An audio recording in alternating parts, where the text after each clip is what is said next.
Greetings, everyone, and welcome to the Yahweh Ranger podcast, where we provide podcasts that will enlighten your understanding of Yahweh and His plan for mankind's salvation and eternal life. For more information, please be sure to visit yahweh.org and yahwehranger.com. It is recognized that most of us have been taught from our early years that we all have an immortal soul. Then, upon death, our soul would ultimately end up spending eternity in either heaven or hell, depending on what St. Peter decided at the Pearly Gates. Unbeknownst to many, Scriptures give an entirely different scenario. Scriptures define man, also called Adam, in Hebrew, as a creature whose body was created from the material elements of the ground. These elements were arranged to form a body consisting of flesh, bone, and blood. At the same time, because mankind's blood cells breathe air in order to give him life, the Hebrew language refers to a man as a nephesh, or breather. The word nephesh was translated into Greek of the Septuagint and New Testament as psyche, rendered into English as soul.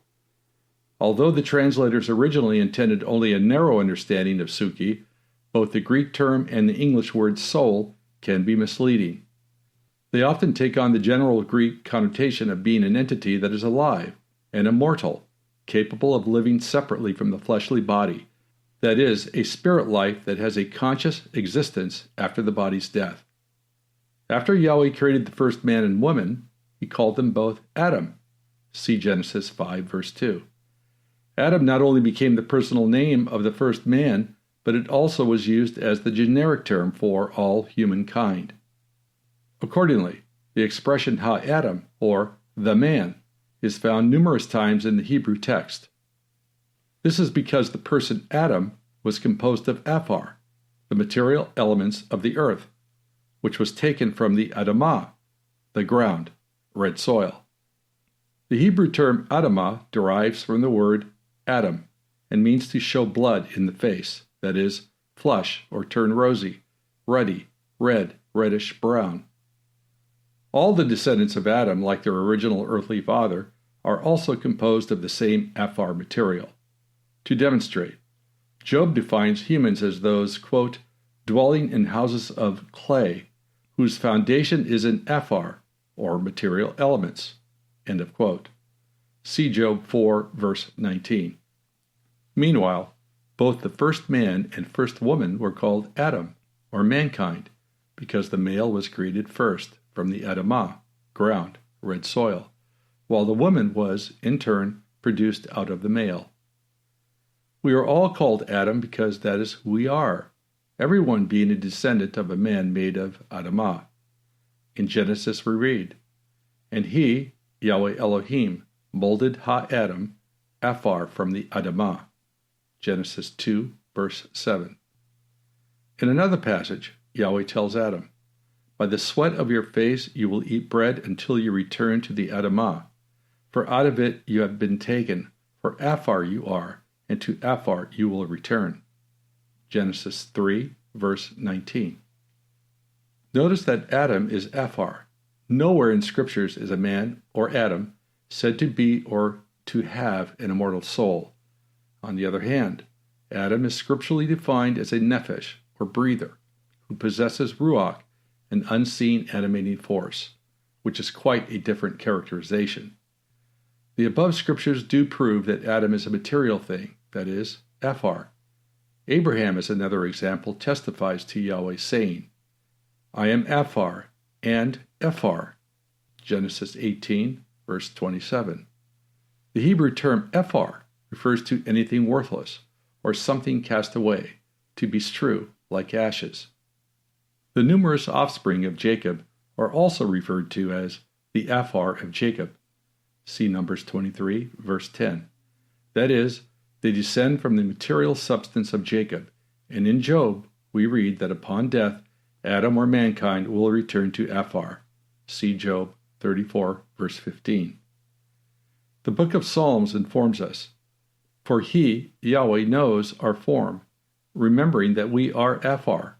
Psalm 103, verse 14. In another verse from this same text, David reminds Yahweh that when he takes away the life force of men, they expire and they return to their Afar. See Psalm 104, verse 29. It is important to recognize and understand the process whereby Yahweh created Adam. Yahweh created Adam by molding the Afar from the Adamah into a body, Hebrew, guya, of flesh, Hebrew, basar. The Greek translation of the Hebrew word guya is soma, meaning the body as a sound, whole, etc. The guya or soma of something is merely the mass and shape in which that thing exists. In scriptures, the type of body a man has is called a nephesh. The Hebrew term nephesh, collective plural, nepheshim, is a primary root meaning to breathe, a breathing creature, that is, animal, or abstractly, vitality, an animal, that which breathes, a person. See Strong's Hebrew 53:14 and 53:15. The Greek translation of the Hebrew word nephesh is suki, which means breath and life, mind, understanding. Strong's Greek, number 5590. Only by pagan Greek usage is the idea of spirit implied. Since the Greek translation of the New Testament is merely an attempt to express the Hebrew thought in Scriptures, we must use the Hebrew meanings and Scriptures to define it. Now here is where the confusion sets in for many. In various English translations of the Hebrew and Greek terms, the words nephesh and suki are rendered as soul, breath, life, creature, and mind. Let's take a look at the following in the book of Genesis. And Yahweh Elohim molded Ha-Adam from the Afar of the Adamah, and blew into his nostrils the vital breath of life, and Ha-Adam became a living nephesh. Genesis 2, verse 7. Notice that Ha-Adam, or the man, became a living nephesh. It does not say Adam has a nephesh. Instead, he is a nephesh. Equally, although fish, birds, and all other animals have different types of flesh, they too are considered to be this type of creature. The following passage from Genesis demonstrates the point. And Elohim said, Let the land bring forth the living nephesh after its kind, cattle and creeper, and living thing of the land after its kind. Genesis 1, verse 24. The key to understanding the term nephesh is that it means to breathe, specifically in the blood. All creatures with blood breathe oxygen. On the other hand, any variety of vegetation, for instance, trees, bushes, and such things, which breathes carbon dioxide is never defined in Scriptures as a nephesh. This point is verified in Leviticus, which reads, For the nephesh of the flesh is in the blood, and I have given it to you upon the altar to make atonement for your nepheshim, a collective plural of nephesh, that is, the Israelites. For it is the blood that makes atonement by reason of the nephesh. Leviticus 17, verses 11 and 12. Genesis 9:4 informs us, Only you will not eat flesh in the nephesh of the blood. And Deuteronomy 12:23 states, Only be sure not to eat the blood, for the blood is the nephesh, and you will not eat the nephesh with the flesh. Accordingly, the nephesh is not only in the blood, but the blood is part of the nephesh. Genesis 9 verse 5 states, And surely I will require your blood of your nephesh. Also see Jeremiah 2 verse 34. Therefore the nephesh, which is both in the blood and is the blood, permeates the human body, and as we shall see, it has two qualities of being both divine and material. It is the exchange of oxygen in the blood, the act of breathing, that separates the flesh species, whether fish, fowl, animal, or man, from other bodies, like stars, moons, planets, the earth, rocks, vegetation, etc. Therefore, a nephesh is one type of a guya, or body. It is a fleshly body of sinews, skin, and bones that contain blood and breathes oxygen. Since the exchange of oxygen in the bloodstream is throughout the body, being the life principle itself, nephesh is often translated as life, because a thing that is breathing is alive. Furthermore, after that thing dies, it is considered to have been alive.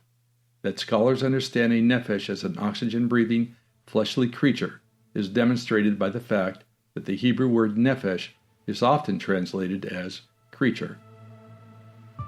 This ends Do We Have a Soul, Part 1. Be sure to continue with Part 2, where we will address the issue of the difference between a human nephesh from the nephesh of an animal. Also, for the full discussion concerning the human nephesh, please refer to the complete article, Do We Have a Soul, at YahwehRanger.com. May Yahweh be with you on your journey to discovering Yahweh's truth.